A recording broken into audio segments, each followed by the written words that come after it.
Brock University professor of health sciences Dan Malleck is a leading researcher on the history of government control over liquor sales in Canada. With the recent announcement by the provincial government that it plans to end a 10-year contract with the beer store to expand where beer can be purchased, Professor Malleck is here to weigh in on the issue. Professor, where does the responsibility lie? Responsibility, well, I guess it depends on what we're talking about with responsibility. So the government is obviously responsible for licensing. Provincial governments are responsible for licensing beer, for licensing alcohol sales. The Alcohol and Gaming Commission and the LCBO are responsible for different elements of distribution and licensing of vendors.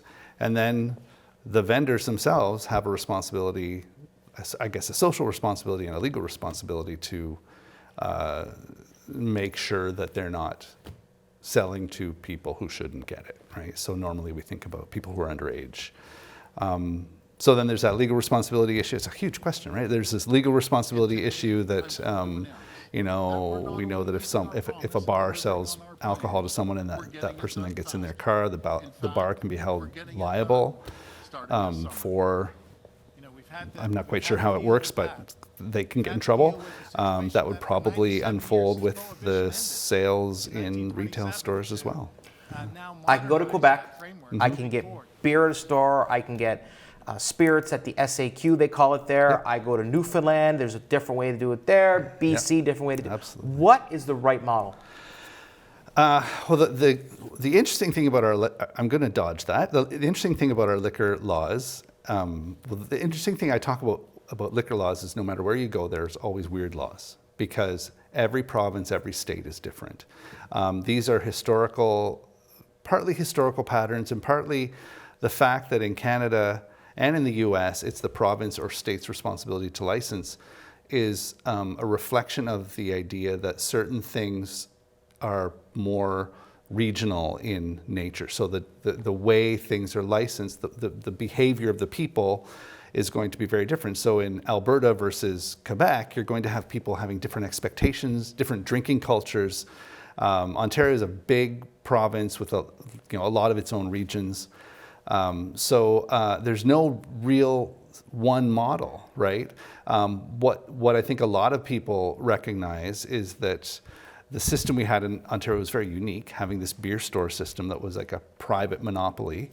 But if you go to places like the United Kingdom, you can go into there's no beer and there's specialty alcohol stores, but you can go to a supermarket and buy spirits, right? It's not restricted that way.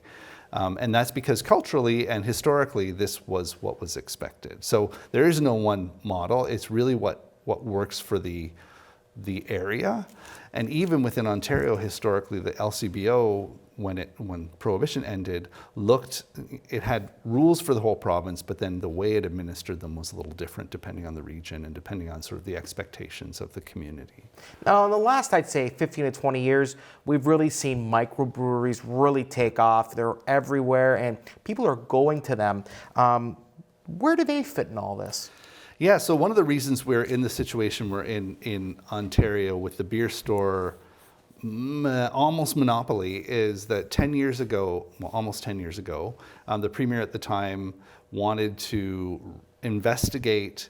There were a lot of complaints from the microbreweries about not being able to get shelf space in the beer store or the cost of shelf space in the beer store. And obviously, as microbreweries grow and they were employing more people and they were a louder voice in the community and in the government looked at the beer store situation and wanted to change it. And that's where we got the Master Framework Agreement that is running out in 2026. That allowed, I think it gave 2 seats on the board of the beer store, which was up until that point pretty much owned by the 3 big brewers, mostly the 2 big ones, Molson Coors and AB InBev, which owns Labatt's. And then I think there were certain cut prices or actual free shelving for a certain number of products. I can't remember all of the details of the agreement, but that was a big deal for the microbreweries because up until that point it was difficult to get their product in the eyes of beer drinkers because often you would go to the beer store for beer and to the liquor store for liquor, even though you could get microbrewery products in the liquor store. So So that's so now there's this interesting situation where the beer store is now going to be the primary distributor of beer. So there will still be a relationship between the craft brewers and the beer store, but I'm not quite sure from the rules. I've been trying to figure this out, trying to sort of read between the lines, whether the craft brewers will be able to do their own distribution of beer. And if they do, they're going to have a number of options on how to do this. Very quickly, if I were to take out my crystal ball and give it to you, Dan, what do you see? What does the future hold? Well, I think that we're not going to see 8,500 retail stores on October 1st or 31st. I can't remember when this rolls out. I think there will be a certain amount of sort of shakedown time on not as in like a shakedown, but sort of sorting things out.